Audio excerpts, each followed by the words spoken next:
ونستغفره ونؤمن به ونتوكل عليه ونعوذ بالله من شرور أنفسنا ومن سيئات أعمالنا من يهده الله فلا مضل له ومن يضلله فلا هادي له ونشهد أن لا إله إلا الله وحده لا شريك له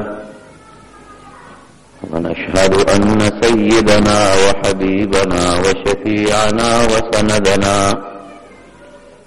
ورحمتنا ومولانا محمدا عبده ورسوله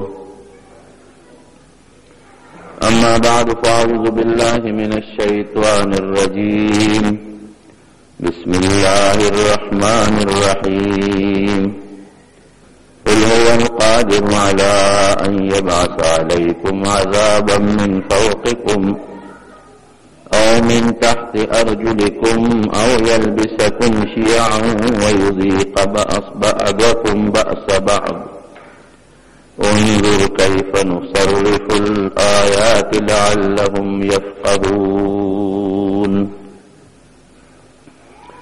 رب العالمین قرآن حکیم کی ارشاد فرمائی چې د خپل امت ته ووایا، نبی علیہ السلام ته اعلان کړي چې زه په دې قادر یم. الله فرمایي چې زه په دې قادر یم چې په تاسو د بره اسمان نه عذاب راولېږم. د اسمان عذاب دا دی چې د بره نه اور نازل شي، کاڼي وورېږي، یا په دې زمانه کې بمونه راوورېږي، بارانونه وشي، سیلې او زلو طوفان او ګلی راشي. او من تحت ارجلکم، یا د ځمکې د طرف نه در باندې عذاب راولم، د سیلابونو په شکل کې، د زلزلو په شکل کې، یا ځمکه وشلیږي. او یلبسکم شیعا ویذیق بعضکم بأس بعض، یا یو بل سره مو اختلافات پیدا کم، ډله‌بازي در کې جوړه کم، او یو په یو وام او بل په بل قتل و قتال جاری کم. انظر، وی سوچ وکا و فکر وکا، کیف نصرف الآیات لعلهم یفقهون. وی د څنګه د خپل قدرت نښې، د قرآن آیاتونه، د پیغمبرانو معجزې، او په دې کائناتو کې په مختلفه طریقه باندې خپل نشانې ښکاره کوم چې خلک پوه شي، عبرت والي. زمارونو نبی کریم صلی الله علیه وسلم فرمایي، حدیث پاک کې راځي چې د الله د طرف نه دا لومبۍ خبره راغله چې د بره نه عذاب راولېږم. نو نبی علیہ السلام او فرمایل، اعوذ بوجهک یا الله، د دې عذاب نه خو زه ستا په قدرت او ستا په مخ امان غواړم، ځکه دا ډېر خطرناک عذاب دی. دې عذاب ته بیا څوک ټینګېدی نشي او ډېر مخلوق تباه شي. او بیا چې نو الله مې دا خبره ومنله، بیا چې من تحت ارجلکم، د لاندې د ځمکې عذاب، نو دام ډېر عام عذاب دی. ډېر خلک پکې دل شي، لکه په زلزله چې د مخکې کلونو کې په دې کشمیر او په دغه مانسیرا علاقه راله، څومره خلک تباه شو پکې. نو بیا نبی علیہ السلام او فرمایل چې اعوذ بوجهک یا الله، ستا په ذات زه د دې عذاب نه امان غواړم، زما امت د دې نه محفوظ کا. وی ښه دې نه به محفوظ شي، خو لږ لږ به راځي. نبی علیہ السلام چې کوم امن غوښتی دی، هغه په دې جهت چې ټول امت ختم شي، لکه څنګه چې د پخوانو پیغمبرانو امتونو چې عذاب به د بره نه راغی، ټول به ختم شو، لږ به پاتې شو. او که عذاب به د لاندې نه راغی د سیلاب په شکل کې، لکه د نوح علیہ السلام په قوم نو اکثر به تباه شو، لږ به پاتې شو. داسې به نه کېږي، ځای په ځای به لږ لږ راځي، ځای په ځای به لږ لږ د عبرت لپاره راځي، د بره نه عذاب او د لاندې نه. خو داسې به نه راځي لکه په پخوانو امتونو چې ټول امت تباه شي. بیا چې دا شو چې او یلبسکم شیعا ویذیق بعضکم بأس بعض، یو به خامخا راځي دا دریم نمبر چې یو بل سره دشمنۍ به جوړ شي، عداوتونه به جوړ شي، اختلافات به پیدا شي، یو به یو وجني بل یو به د یو حیا اخلی بل به د بل حیا اخلی، یو به د یو په مالم لکی بل به د بل په مالم لکی. نو نبی علیہ السلام فرمایي چې درې عذاب لري، یو خامخا راځي هغه دوه خطرناک دي، دا لږ آسان دی.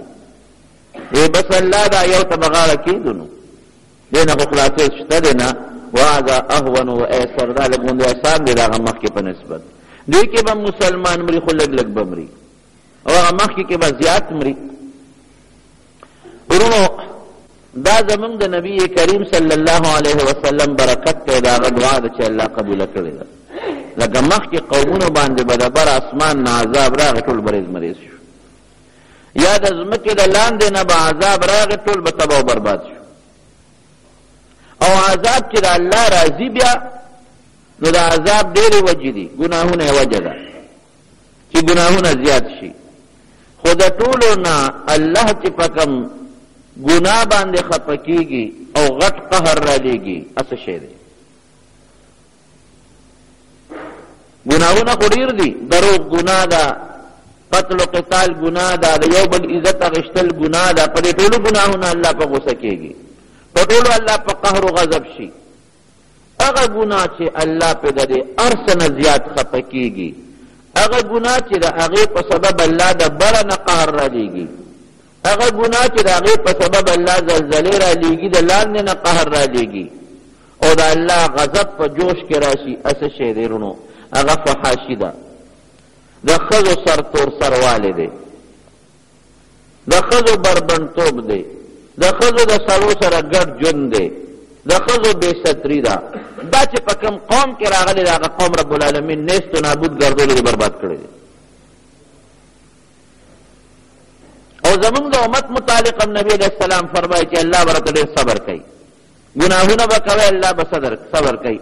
خو که فاحشه او فواحش زیات شو، دا بې ستري زیاته شوه، بربنډتوب زیات شو، د ښځو د سړو یو بل سره میلان زیات شو، بس بیا به الله صبر نه کوي، فورا به الله خپل قهر و غضب را لیږي. بیا به الله دې ته هم نه ګوري چې دا پکې پاکان دي او که دا پکې ګناهګار دی، دا نیک دی او که دا بدعمله دی. بني اسرائیلو کې 1,00,000 قوم و یو کلي کې اوسېده، 1,00,000 شپېته زره ګناهګار وو په دغه ګناه کې مبتلا وو، په دې فواحشو کې مبتلا وو، بې سترۍ کې او بې غیرتي ورته زه وایم، ځکه چې د ښځې سر تور شو او یو ښځه د سړو سره ګډ ژوند تېروي، دغه د بې غیرتي ده. دا ښځې دپاره هم بې غیرتي ده، د رور دپاره او د خاوند دپاره او د پلار دپاره د ټول قوم دپاره بې غیرتي ده، پېغور دی. دا بې غیرتي چې په هغه خلکو کې راله 80,000 خلک پکې مبتلا شو، 40,000 پکې نیکان و هغوی ورته نصیحتونه کول چې مه کوئ مه کوئ، ځان ته وساتئ، ګورې دا ګناه ده او ګورې د الله قهر به راشي. نه به نه کېدل. نو د 40,000 له پکار و چې هجرت یې ته کړی وي چې ولېږئ وطن ته پرېږدو، تاسو باندې د الله عذاب راځي نو مونږ نه ځو. هغوی ورسره هم پکې ګډ شو، نه یې منله، دوی ورسره هم پکې ګډ شو. ګډ دا معنا چې بس غږ یې نه کوو، وایي ستاسو قبر ځان نه دی، زمونږ قبر ځان نه دی. الله پاک په قهر و غضب راولېږه چې فرشته جبریل علیه السلام راله، وی یا الله 40,000 خو پکې نیکان دي، هغوی خو دا ګناه نه کوي، او دا 80,000 ګناهګار دي، خو ټول په یو کور کې اوسېږي ګناهګار، او دا ټول په یو کلي کې څنګه وکړو؟ وی دا نیکان مخکې هلاک که دا نور ورپسې یو شان یې تباه کړه. دوی ولې نصیحت نه کوي؟ دوی ولې منې کول نه کوي؟ او که نه منې کېږي د وطن نه وځي ولې نه؟ ټول تباه که، هغه 1,00,000 مخلوق ټول په یو ایله رب العالمین تباه کړ. ثم یبعثون علی نیاتهم، رستو چې د قیامت په ورځ پاسېده دا نیکان به جنت ته ځي او بدان به جهنم ته ځي، خو په دې عذاب کې ټول تباه که بربادې کړه. بیا دې ته به الله نه ګوري چې دا اوچ دی او که دا لون دی. پښتانه وو اوچو سره بیا لامده سوځي، لون خشاک چې دی نغري کې واچو، لوګي به کوي، خو چې لږ اوچ دی ورسره ملګري کړي هغه لون هم د هغې په صبر سوځي، بیا دا نیکان هم ورسره بربادېږي.